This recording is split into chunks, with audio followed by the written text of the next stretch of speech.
ngayon kasi leave kami. So, marami pa kasi kaming leave. Kaya, kailangan Pinapagamit na nila. gamitin na. Hanggang December. Meron kasi na hindi nila binabayaran yung leave. Pinapagamit na nila pag natapos na yung taon.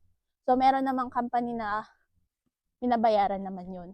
Ayaw daw ng HR na gamitin next year. Kailangan hanggang katapusan ngayong taon, maubos na namin. So, kami yung marami kasi hindi naman kami mahilig mag-leave.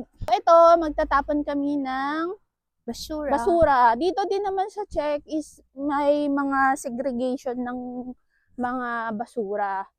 Bote yan. Itong brown na bubulok. Tapos ito mga... Saan ba yung karton? Ito karton. Ayan, karton. Yung blue. Tapos yung yellow yung... Yung mga bottle tsaka mga Tetra Pak. Tapos yung isang black na purong black. Yes, dito. Yung halo-halo. So, dati meron ditong ano, yung, ang tawag doon? Yung donation box. Kaso nilipat na nila. Maganda dito sa area namin, guys. Parang ano, parang residential. Oo. Ang gaganda ng bahay nila dito. So, malamig na talaga ngayon. Kikita nyo na nakaano kami ngayon. Sabi araw, wala mang araw. May ilang araw nang wala, hindi halos nagpapakita yung araw. Nagpapakita saglit lang. Or ano, pagka winter talaga, pa-winter o taglamig, parang yung araw laging nakatago. So, laging makulimlim, ganun. So, pupunta kami ngayon sa ano, sa Kaufland. Uli, bibili kami ng pang spaghetti. So, dahil wala kaming ginagawa, naisip namin mag-spaghetti. Lakad lang tayo doon. So, lagi nyo naman kami, alam nyo na itong daanan na to. Lagi kasi dito yung dinadaanan namin. So, naglalakad lang talaga kami. Kasi nga, exercise talaga. Yan. So, yan yung antayan ng bus, tram. Kasi malapit lang talaga kami dito sa station ng bus. Ito yung dulo na ng tram. Oo. Tram 2 and 3. Dito nag-aano. Taburno. So, malapit kami. So, yan yung tram. Yan, stop sila. So, pwede kami dumaan dito. Siyempre, make sure mo naman na nakastop yung ano. Yan. Yan ang mga ganyan. Uso yan dito na parang mga paupahan, mga flat. Mga apartment. Pero flat ang tawag nila. Oo. A few moments later. Maganda yung naging pwesto ng ano namin, ng bahay na inuupahan kasi lahat malapit.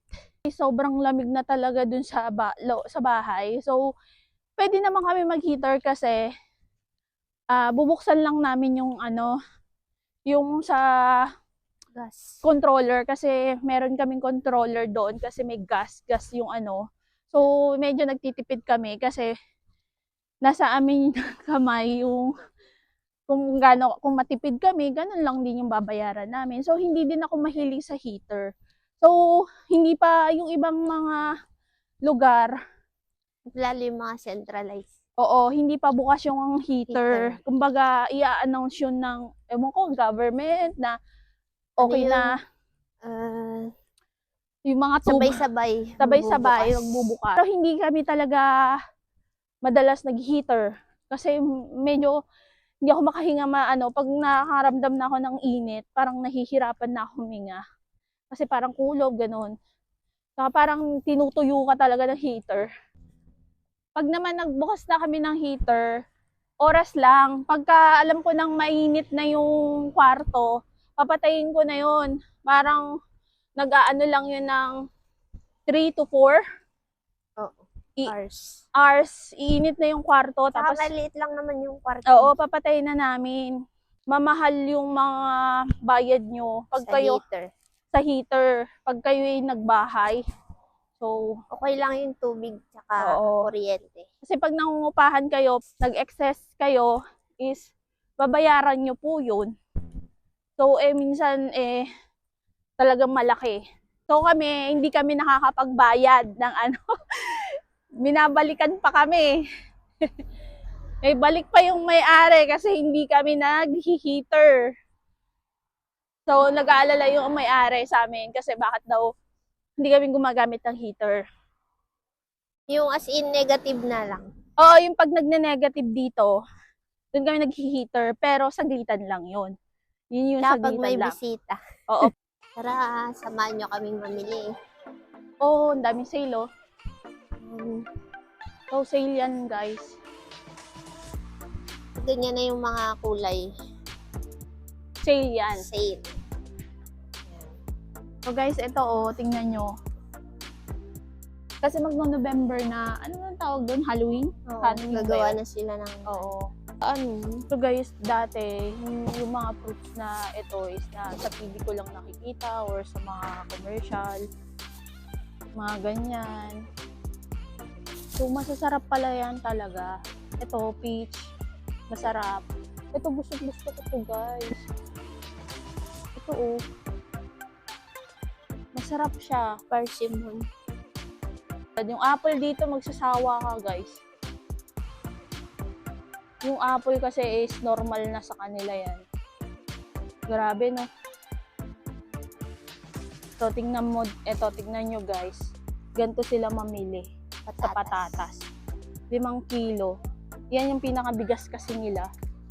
Marami din masasarap na tinapay. Galing kasi mag-bake din yung mga tao dito, guys. Parang normal din sa kanila yung pag-bake. Paggawa ng mga tinapay. And then may mga tinda din silang mga ganito. Oh. Yung mga pang-warm talaga din. So, magaganda din. Yung pambata nila guys, kasya sa akin. So, lagi kaming namimili sa mga pambata kasi yung pambata yung kasya sa kanya. Lagay kami kasi ng mushroom dun sa aming spaghetti. Marami namang mura dito. Mabubuhay ka naman, makakatipid ka. Kung i-adapt mo din yung ibang mga product nila dito. Tulad ng mga sardinas, ganun. Pero minsan kasi syempre, namimiss mo yung mga Pinoy goods. Okay lang naman bumili. Laki na ito.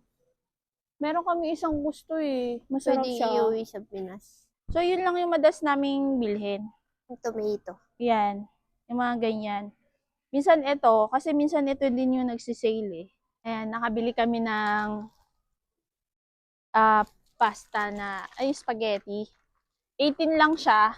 Pero dati guys, yung bago pa lang kami, sobrang mura, no? Mga 9. 9 yung ganto. Isang plastic. Isang plastic, 9. Minsan nagsisale half pa yun. kilo. Kaya dati madalas kami bumili ng mga ganon, mga pasta. Dami namin stock Oo, dati. yung mga spaghetti, yung macaroni, kasi mura lang talaga siya. So ngayon is, mapapansin din namin na nagmahal din. Hindi Nagmahal lang sa din yung mga Pinas. paninda. Pero, syempre, kung tutusin, mura pa rin. Masarap din yung manok nila dito. Ayun o. Magkano yan? 126 yung isang buo.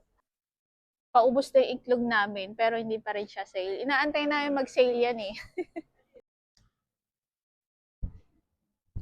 So, bibili na rin kami ng pang-ulam namin mamaya na dinner. Kasi yan lang yung namin. Oo, naubos na. Sabi ko, Ayan. gusto ko mag-atay. O, ang ganda ng atay pa nila. Ayan o. Tingnan nyo.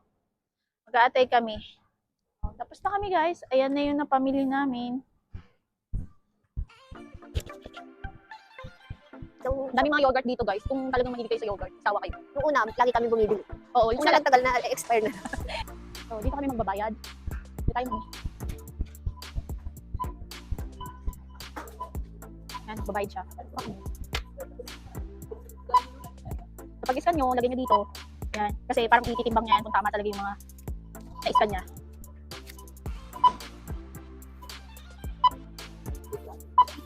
So, yan lahat. At ito yung babayaran namin. 220.